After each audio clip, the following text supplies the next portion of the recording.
નાનું મોટું સબ આવીને અમારી પર હુમલો જ કરી નાખ્યો. રોલ.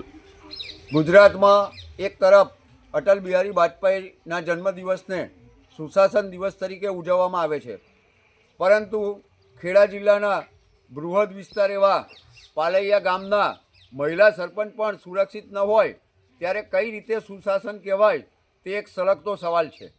વાત એવી છે કે પાલૈયા ગામના મહિલા સરપંચ પર કેટલાક લોકોએ હુમલો કર્યો અને તે બાબતની ચકલાસી પોલીસ સ્ટેશનમાં ફરિયાદ કરવામાં આવી. ફરિયાદની અંદર દર્શાવેલા આરોપીઓને ગઢીના છઠ્ઠા ભાગમાં ચકલાસી પોલીસ સ્ટેશન દ્વારા ઝડપી પાડવામાં આવ્યા, પરંતુ આવા હુમલાખોરો ક્યારે નશ્યત થશે તે એક સવાલ છે. આજે આપણી વચ્ચે પાલૈયા ગામના મહિલા સરપંચ સુમિત્રાબેન હાજર છે, ત્યારે આ બનાવ અંગેની વધુ વિગતો લઈશું. સુમિત્રાબેન, આ બનાવ શું બન્યો હતો અને કેમ બન્યો હતો? સાહેબ, અમે ખેતરમાં પાણી વારવાનું હતું. તે પાણી હાતર અમે મોટરે ગયા તો મોટરવાળાને રામાભાઈ ગવાભાઈ એમ કહ્યું કે ભાઈ પાણી એ લોકોને આપવાનું નહીં. તે મેં એમ કહ્યું મગ ભલે તમારા ખેતરમાંથી ના લો પણ તમે લાઈનથી પાણી આપો. કંઈ તો કે લાઈનથી પાણી નહીં મળે, કે તમારે જેથી વારવું હોય ત્યાંથી વારવાનું પણ પાણી નહીં મળે. કે એ પછીને એમને તે છતાં બોલતા હતા એવા, તો હું મારા છોકરાને લઈને પાછી આવીને તે પછી અમે આખો દિવસ બોલ્યા ને અમે કેનલથી બીજું પાણી લીધું, બીજી માટરનું પાણી વાર્યું. તે છતાં ફાઈને આવા સાંજ પડે જિગ્નેશભાઈ રામાભાઈ નીકળ્યા. એટલે જિગ્નેશભાઈ રામાભાઈએ કીધું અહીં આગળ આવીને કે ભાઈ બંકાઓ આવ્યા છે, જેને લડવું હોય ને આવો. તે ત્યારબાદ મારી છોકરી એક ચોખા ઝળકતી હતી, તે ચોખા ઝળકતા બોલી કે ભાઈ આગળ અમારે કોઈ લડવું નથી, પણ તમે અહીંયા બોલશો નહીં કોઈ, કે એવું કહ્યું. તા એ લોકોએ મારી છોકરીને હાથે ઝાલીને ખેંચી લીધી અને રસ્તામાં લઈ આપની ગયા. આ દીકરીનું નામ શું હતું અને તે ક્યાં રહે છે હાલમાં? સંજનાબેન હતા, પણ અત્યારે એવા એમને દવા થઈ ગઈ એટલે એમના ઘેરથી આવીને અને એવા તઈ સાસરીમાં લઈ ગયા છે. અત્યારે તઈ સાસરીમાં છે એવા. આ બનાવ બાદ આગળ શું બન્યું હતું? આગળ બનાવ બાદ ફરીને એ લોકોએ ઝઘડો કર્યો ને અમને ફરીને મારવાનું. બધાય 50 થી 60 માણસ હતું, બધું નાનું મોટું સબ આવીને અમારી પર હુમલો જ કરી નાખ્યો. માર જ કરી દીધી.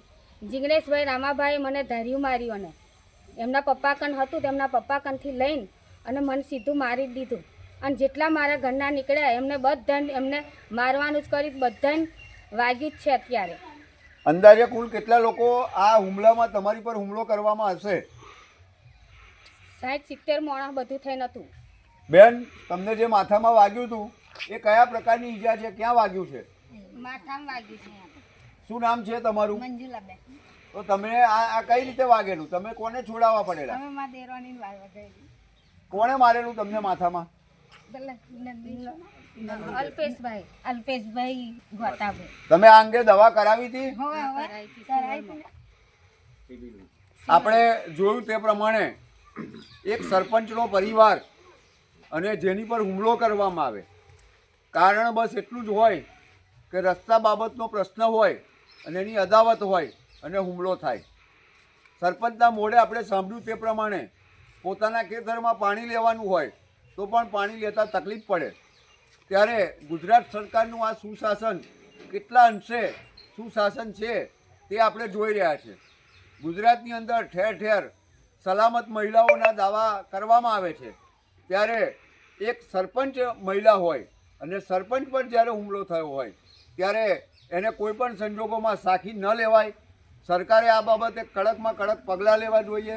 સરપંચોની સુરક્ષા માટે યોગ્ય પગલાં લેવાય અને સરપંચો સુરક્ષિત રહે, ગામના પ્રશ્નોમાં એ પૂરતો ન્યાય આપી શકે તે માટે સરકાર દ્વારા અલગ સત્તાતંત્ર ઊભું કરીને પણ આવા મહિલા સરપંચોની કામગીરીમાં કોઈ પણ રૂકાવટ ન કરે, કોઈ પણ અદાવત ન રાખે તે પ્રકારના પગલાં લેવા જોઈએ. જીતુભાઈ સેવક, પાલ્લા, નડિયાદ.